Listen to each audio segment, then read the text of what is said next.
നാളെ കഴിഞ്ഞ് മറ്റന്നാൾ മണിക്കൂറുകൾ മാത്രം എണ്ണപ്പെട്ടുകൊണ്ടിരിക്കുന്ന കേരളത്തിന്റെ ടിക്കറ്റുകൾ 25 ലക്ഷവും മാരുതി കാർ. 10 ലക്ഷം ഏതാ? ഇത് കർണാടക ദസറ ബമ്പർ, കേരളം 25 ലക്ഷം, തമിഴ്നാട് പൊങ്കൽ ബമ്പർ.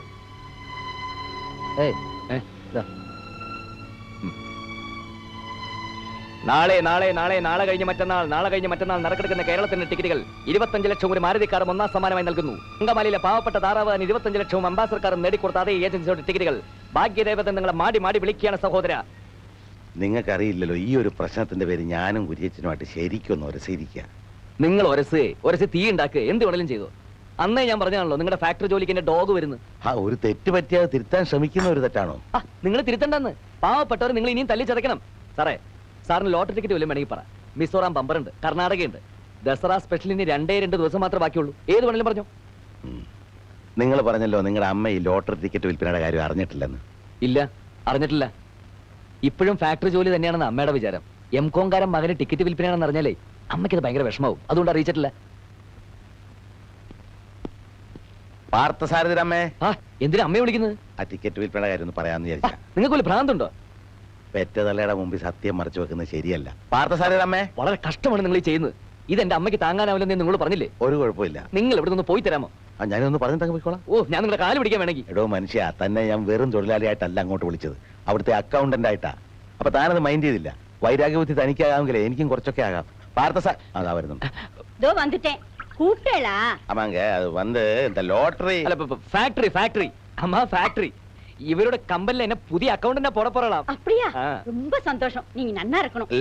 അതല്ല சொல்ல വந்தേ. അത് തന്നെയാ പറയാൻ വന്നത്. ഞാൻ അക്കൗണ്ടന്റായിട്ട് ചാർജ് എടുക്കണം. നാളെ തന്നെ പുതിയ പോസ്റ്റിലേക്ക് ജോയിൻ ചെയ്തിരിക്കുന്നു. ഉറപ്പാണോ? ഉറപ്പ്. ഇല്ലെങ്കിൽ ആ മറ്റേ മിസോറായ അടിപിടി എല്ലാം കൂടി അപ്പൊ പിന്നെ അടിയും ഒന്നുമില്ല. ഇവരുടെ കമ്പനിൽ ആരോ അടിച്ച കാര്യം ചൊല്ലാ അമ്പർത്താൻ. ഇല്ലമ്മ, കമ്പനി അല്ല ഇവങ്ക തന്നെ. ഒന്നും ചൊല്ലണ്ട. നിങ്ങൾക്കിത് പറഞ്ഞാൽ മനസ്സിലാവില്ലേ? ഞാനൊരു വാക്ക് പറഞ്ഞത് വാക്കാ. നിശ്ചയമാ சொல்றீங்களா? നിശ്ചയമാത്താൻ ചൊല്ലേ. അപ്പൊ നാളെ കാലത്ത് വന്ന് ജോയിൻ ചെയ്യുന്നു. This is my resignation letter. സ്വരം നന്നായിരിക്കുമ്പോഴേ പാട്ട് നിർത്തുക എന്ന് പറയുന്നത് വളരെ പഴയൊരു ചൊല്ലാണെങ്കിലും അതാണ് എന്റെ ആഗ്രഹം. അങ്കിൾ, എന്തായി പറയുന്നത്? പെട്ടെന്ന് ഇങ്ങനെ ഞങ്ങളെ ഡിസോൺ ചെയ്യാൻ ഞങ്ങൾ എന്ത് കുറ്റം ചെയ്തു? ഞാൻ ആരെയും കുറ്റപ്പെടുത്തിയില്ലല്ലോ. മീര മാത്രമല്ല ഇപ്പോൾ കമ്പനിയുടെ MD, ഒരുപാട് പേരാണ്. ഞാൻ ജോലിയിൽ നിന്ന് പിരിച്ചുവിട്ട ഒരു സാധാരണ തൊഴിലാളി ഇപ്പോൾ കമ്പനിയുടെ അക്കൗണ്ടന്റ് ആണ് പോലും. അങ്കിൾ, അത് അയാളുടെ യഥാർത്ഥ സ്ഥിതി അറിഞ്ഞാൽ എന്താ? അയാൾ ചിലപ്പോൾ പട്ടിണിക്കാരനായിരിക്കും. ഇവിടെ പട്ടിണിക്കാർ ധാരാളം ഉണ്ടല്ലോ. നമ്മുടെ ഈ ഒരു ഫാക്ടറിയിലെ വരുമാനം കൊണ്ട് ഈ നാട്ടിലെ മുഴുവൻ ആളുകളുടെയും പട്ടിണി മാറ്റാൻ പറ്റുമോ? അങ്ങനെയല്ല അങ്കിൾ, അയാൾ നേരത്തെ അവിടെ, പിന്നെ അയാൾ ആശുപത്രിയിലായപ്പോ ആകപ്പാടെ ആ ഒരു ഗിൽറ്റി കോൺഷ്യസ് കൊണ്ട്. മനസ്സിലാവാഞ്ഞിട്ടല്ല, അയാളെ പിരിച്ചുവിടാൻ ഞാൻ പറയുകയില്ല. ഞാനില്ലേലും ഫാക്ടറി നടന്നോളൂ, അത്രേ ഉള്ളൂ. Uncle please. പിരിഞ്ഞു പോകുന്നതിൽ നിങ്ങളെക്കാൾ വിഷമം എനിക്കുണ്ട്. പക്ഷേ ഇതെന്റെ ഫൈനൽ ഡിസിഷനാണ്. നാളെ മുതൽ ഞാൻ ഫാക്ടറിയിൽ വരില്ലെന്നല്ല പറഞ്ഞത്. നിങ്ങൾക്ക് എഫിഷ്യൻ്റായ ഒരാളെ കിട്ടുന്നത് വരെ, എന്ന് വെച്ചാൽ മാക്സിമം ഒരു 3 മാസം വരെ ഞാൻ നിൽക്കാം. അതിൽ കൂടുതൽ എന്തായാലും എന്നെ കൊണ്ട് വയ്യ. അവിടെ നിന്നേ, തന്നെ ഒന്ന് സൗകര്യത്തിന് കിട്ടാൻ കാത്തിരിക്കുകയായിരുന്നു ഞാൻ. താൻ എന്ത് ധൈര്യത്തിലാണോ എനിക്ക് കത്തയച്ചത്? ഹൈക്കോടതിയിൽ കേസുണ്ട്, പോയിട്ട് സംസാരിക്കാം.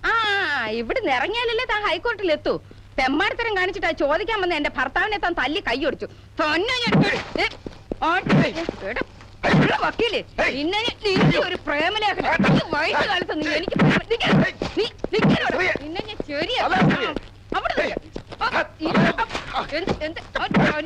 ഞാൻ നിന്നെ നിന്റെ എഴുതരുത് ആർക്കും. നിന്റെ ഒരു അയ്യോ അയ്യോ അയ്യോ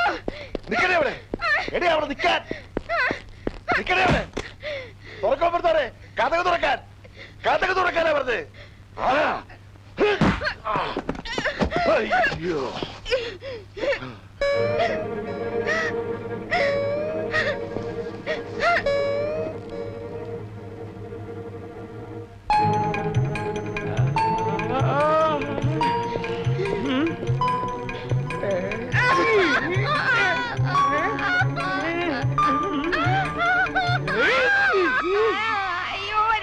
ഭദ്രകാളി, നീ ഇത്രയും വലിയ വഞ്ചകയാണെന്ന് ഞാൻ മനസ്സിലാക്കിയത്. പട്ടാപ്പകല് ഞാൻ അപ്പുറത്തുള്ളപ്പോ കാമുകനെ വിളിച്ച് അകത്ത് കയറ്റിയെങ്കിൽ ഞാനൊന്നും അറിഞ്ഞല്ലേ. അയ്യോ, മതി. എന്റെ കൈ. എനിക്ക് അയ്യോ. മതി, എല്ലാം മനസ്സിലായി. അയ്യോ, എന്നെ അടിക്കല്ലേ. ആ, എന്ത് എന്ത് ഓടാ, അയ്യോ. നരത്തം കിളവോ.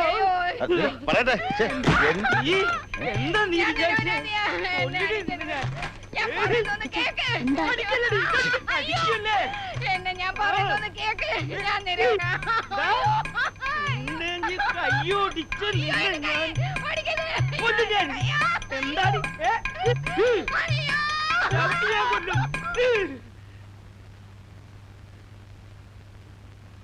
എന്റെ കർത്താവെ ഏതൊന്ന് കാഞ്ഞൂന്നാ തോന്നണേ. ചിലപ്പോ 2 എണ്ണം കഴിഞ്ഞിട്ടുണ്ടാവും.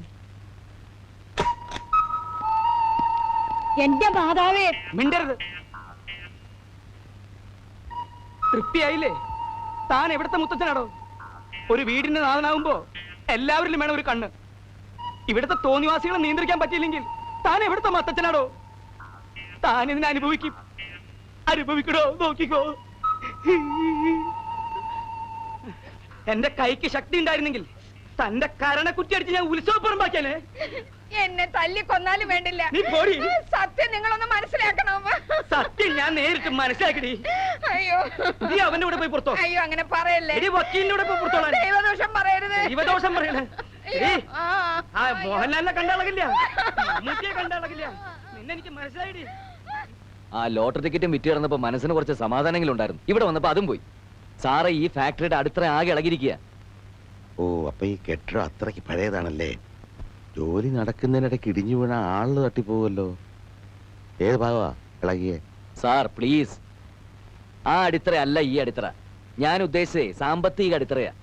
ബാങ്കിലാകെ കടം, കമ്പനി ഓടിയില്ല ഓടുന്നു. ഇതുപോലെ മുങ്ങിക്കൊണ്ടിരിക്കുന്ന ഒരു കപ്പലിലേക്ക് സാർ എന്തിനാ എന്നെ വലിച്ചു കയറ്റിയത്? തെളിച്ചു പറ. ബാലൻസ് ഷീറ്റ് ഒന്നും സാർ നോക്കാറില്ലേ? ലക്ഷക്കണക്കിന് രൂപയുടെ ഡെഫിസിറ്റ് ഉണ്ട്. ധാരാളം റോ മെറ്റീരിയൽസ് പർച്ചേസ് ചെയ്തായിട്ട് കണക്കിൽ കാണാം. പക്ഷേ ഫിനിഷ്ഡ് പ്രോഡക്ട്സ് എവിടെ? എക്സ്പോർട്ട് ചെയ്തോ? എങ്കിൽ അതിനുള്ള രേഖ എവിടെ? എനിക്കൊന്നും മനസ്സിലാകുന്നില്ല. പിന്നെ സാർ എന്ത് മേൽനോട്ടം അവിടെ നടത്തുന്നത്? വന്നേ, കാണിച്ചു തരാം. വാ. മീര മോഹൻദാസിന് ഒരു രജിസ്റ്റേർഡ് ലെറ്റർ വന്നിട്ടുണ്ട്. മീര മോഹൻദാസ്. സാർ, ആ കുട്ടി വരുമ്പോ എന്നെ വെറുതെ പരിചയപ്പെടുത്തൊന്നും വേണ്ട സാർ. ഞാൻ വെറും ഒരു പോസ്റ്റ്മാൻ ആണല്ലോ. എന്ത് പരിചയപ്പെടുത്താൻ? May come in sir? Yes. Sir, നമുക്ക് പിന്നീട് സംസാരിക്കാം. ഈ രജിസ്റ്റേർഡ് ലെറ്റർ ആയതുകൊണ്ട് നമ്മൾ സൈൻ ചെയ്യുന്നത് വളരെ ശ്രദ്ധിക്കണമല്ലോ. Good morning sir. മോർണിംഗ്. ആ, അമേരിക്ക ഒരു ലെറ്റർ ഉണ്ട്. എവിടെ സൈൻ ചെയ്യണം? സൈൻ ചെയ്യണം നിർബന്ധമില്ല. മിസ്റ്റർ ബാബുരാജ്, എഴുത്ത് കിട്ടി എന്ന് ഉറപ്പ് വരുത്താൻ വേണ്ടി ഈ സാഹസം ചെയ്തതാണ്. എനിക്ക് പറയാനുള്ളതെല്ലാം ഇതിലുണ്ട്. ദയവ് ചെയ്ത് വായിക്കൂ. എന്റെ ഹൃദയ രക്തത്തിൽ ചാലിച്ച് എഴുതിയ വാക്കുകളാണ് എല്ലാം.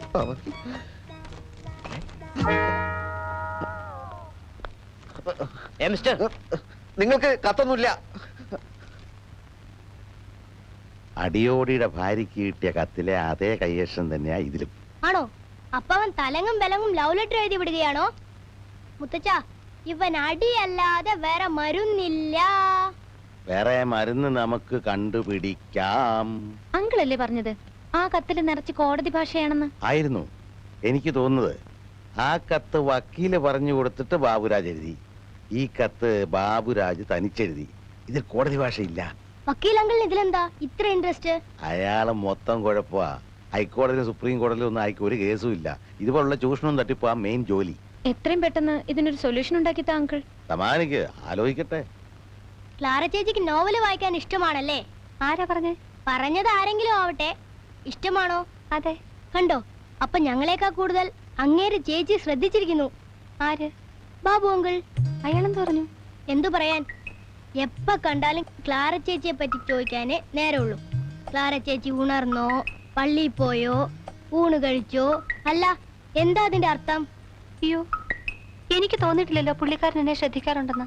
ആരെങ്കിലും കണ്ടാലോന്ന് പേടിച്ചിട്ടായിരിക്കും. ഇപ്പൊ എന്നെ വിളിച്ചിട്ട് പറയാ ഈ വീക്കിലി ആരെയും കാണാതെ ചേച്ചിക്ക് കൊടുക്കണോന്ന്. ഇതിലൊരു ബെസ്റ്റ് നോവൽ ഉണ്ടത്രേ ചേച്ചിക്ക് വായിക്കാൻ. ആ മുത്തച്ഛൻ.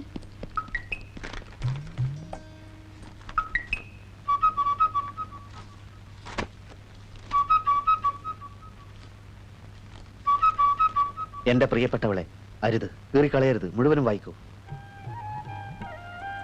ഞാൻ ആദ്യം അയച്ച കത്ത് മേൽവിലാസം തെറ്റി പല അപകടങ്ങളും ഉണ്ടായി. അതിലെ വരികൾ ഞാനിവിടെ ആവർത്തിക്കുന്നില്ല. ഒന്ന് മാത്രം ഞാൻ വെളിപ്പെടുത്തുന്നു: യഥാർത്ഥ സ്നേഹബന്ധത്തെ തോൽപ്പിക്കാൻ ഈ നാട്ടിലെ പോലീസിനോ ഭരണകൂടത്തിനോ കഴിയുകയില്ല. ഈ ഇന്ത്യ മഹാരാജ്യത്തെ ഞാൻ സ്നേഹിക്കുന്നത് കുട്ടിയുടെ ഈ മാതൃരാജ്യം ഇന്ത്യ ആയതുകൊണ്ടാണ്. കൂടുതൽ എഴുതാൻ എനിക്ക് വാക്കുകൾ കിട്ടുന്നില്ല. ഒരേ ഒരു അപേക്ഷ മാത്രം: എന്നെ അല്പമെങ്കിലും സ്നേഹിക്കുന്നുവെങ്കിൽ എല്ലാം തുറന്നു സംസാരിക്കാൻ ഇന്ന് രാത്രിയിൽ തന്നെ ഒരു അവസരമുണ്ടാക്കും. സ്വന്തം ബാബുവേട്ടൻ.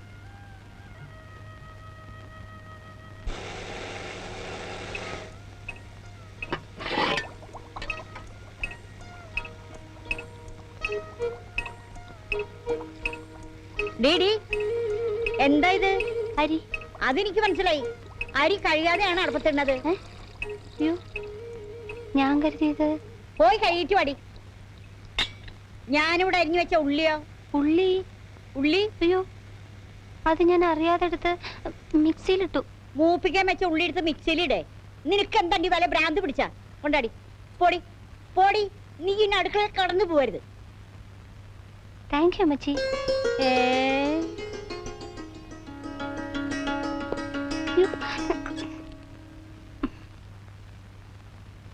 നോവല് വായിച്ചു, മുഴുവനും വായിച്ചു.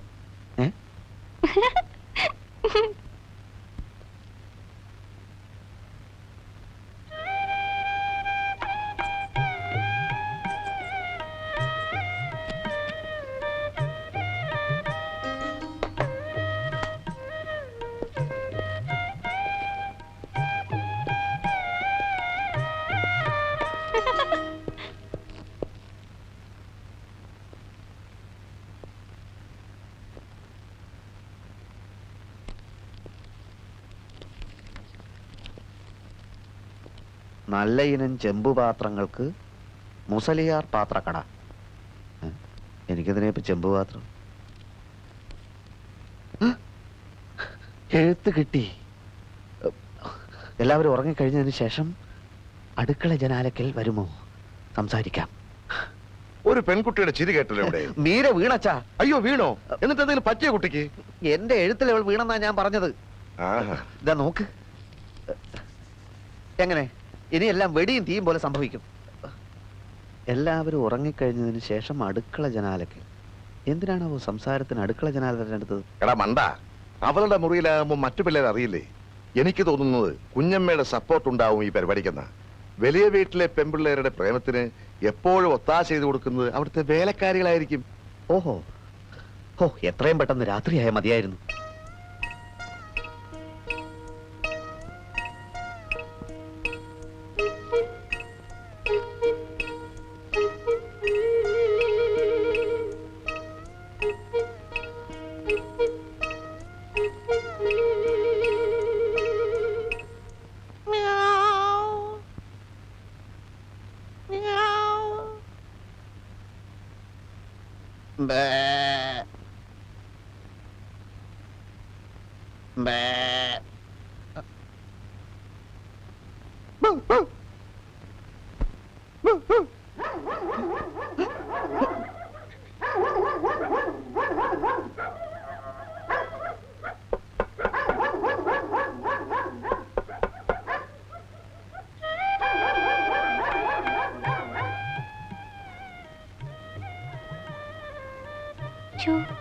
എനിക്ക് പേടിയാവുന്നു.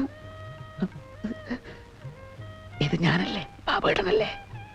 ആദ്യം പൂച്ച കരഞ്ഞതും ബാബുവേട്ടനായിരുന്നോ? അതെ, ആട് കരഞ്ഞതും പട്ടി കുരച്ചതും ഒക്കെ ഞാൻ തന്നെയാ. എനിക്ക് 20 മൃഗങ്ങളുടെയും 19 പക്ഷികളുടെയും ശബ്ദം ഉണ്ടാക്കാൻ അറിയാം. അപ്പൊ ആള് ഭയങ്കര മിമിക്രിക്കാരനാണല്ലോ. മിമിക്രി ഇഷ്ടാണോ? പിന്നെ ഭയങ്കര ഇഷ്ടാ. എന്റെ ഭാഗ്യം. എങ്കിൽ ദിവസത്തിൽ 24 മണിക്കൂറും ഞാൻ കുട്ടിയുടെ മുമ്പിൽ മിമിക്രി കാണിക്കും. അതിരിക്കട്ടെ, ഇതെന്താ എന്നോട് അടുക്കള ഭാഗത്ത് വരാൻ പറഞ്ഞത്? ഞാൻ ഇന്നും അടുക്കളയിലല്ലേ കിടക്കാറ്. ഓ, അതെനിക്കറിയില്ലായിരുന്നു. ഞാൻ പോലും അറിയാതെ എന്നെ ഇങ്ങനെ ഒരാൾ സ്നേഹിക്കുന്നുണ്ടെന്ന കാര്യം എനിക്കും അറിയില്ലായിരുന്നു. ആദ്യം ഒരു കത്തയച്ചിരുന്നു. അത് മേൽവിലാസം തെറ്റി. അത് ഒരു കണക്കിന് നന്നായി. സത്യം പറ, എന്നെ ഇഷ്ടമാണ്. എന്തൊരു ചോദ്യം അത്. ഇഷ്ടമല്ലെങ്കിൽ വരാൻ പറയൂ. എനിക്ക് വിശ്വസിക്കാൻ കഴിയുന്നില്ല. എന്നോട് ഇത്ര പെട്ടെന്ന് അടുക്കുമെന്ന് ഞാൻ കരുതിയില്ല. എനിക്കാ വിശ്വസിക്കാൻ പറ്റാത്തത്. ബാബുവേട്ടനെ ഇഷ്ടപ്പെടാതിരിക്കാൻ മാത്രം ഞാൻ അത്ര വലിയ ആളാണോ?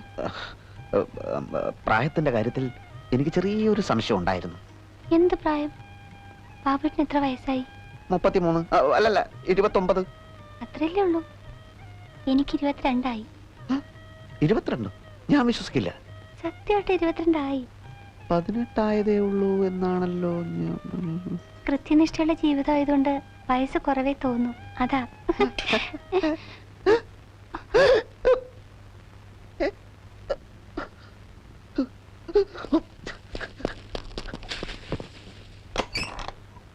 എന്തായി? ആകെ കുളമായി. പിന്നെ കുളത്തിൽ വീണോ? ഇതിലും ഭേദം കുളത്തിൽ വീഴുന്നതായിരുന്നു. ഈ പ്രായത്തിൽ ഇങ്ങനെ തുടങ്ങിയാ ഇത് എവിടെ ചെന്ന് അവസാനിക്കാനാ? ഹോംവർക്ക് ചെയ്യില്ല, കാലത്ത് വരുന്നത് മിക്കപ്പോഴും ലേറ്റ് ആയിട്ടാണ്. സാറിന്റെ പേരെന്താ പറഞ്ഞത്? പേര് ചോദിച്ചില്ലായിരുന്നു. മേനോൻ, കരുണാകര മേനോൻ. മിസ്റ്റർ മേനോൻ, ഒന്നുകിൽ ഇവിടുന്ന് ഇവന്റെ TC വാങ്ങി പോവുക, അല്ലെങ്കിൽ വീട്ടിൽ നല്ല ഗൈഡൻസ് കൊടുക്കുക. ഫാദറെ, ഇവനെ ഇവിടുത്തെ ബോർഡിങ്ങിലാക്കിയാലോ? അതാലോചിക്കാവുന്നതാണ്. I didn't like it. അത് നീയാണോ തീരുമാനിക്കുന്നത്? ബോർഡിങ്ങിലാകുമ്പോൾ ഒരു നിയന്ത്രണമൊക്കെ ഉണ്ടാകുമല്ലോ. എന്തെങ്കിലും പ്രശ്നം ഉണ്ടാക്കിയാൽ വേണ്ട ശിക്ഷ കൊടുക്കാൻ ഫാദർ ഏർപ്പാട് ചെയ്താൽ മതി. ഇവരെ തോന്നിയാസമൊക്കെ മുളയിലെ നുള്ളിയില്ലെങ്കിൽ അത് പ്രശ്നമോ? ഓക്കെ, നിങ്ങൾ ഓഫീസിലേക്ക് വരും.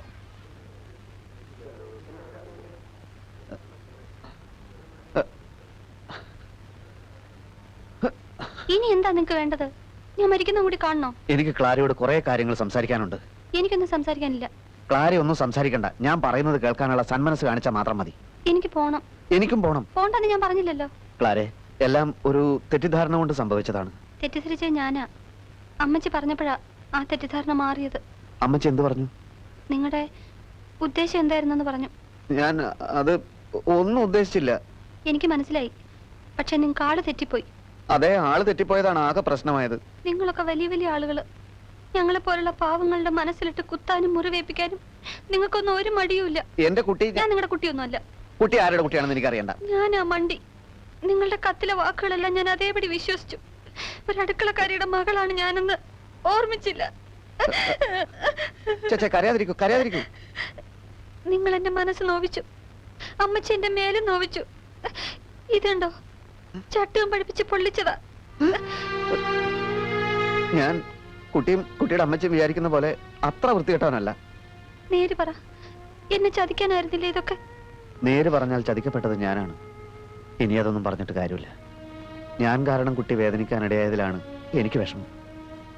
അടുക്കളക്കാരിയുടെ മോളാണെന്നുള്ള ആ ഒരു അപകർഷതാബോധത്തിന്റെ ആവശ്യമില്ല. വരൂ, എന്റെ ഒരു മനസമാധാനത്തിന് വേണ്ടി മാത്രം ഞാനെല്ലാം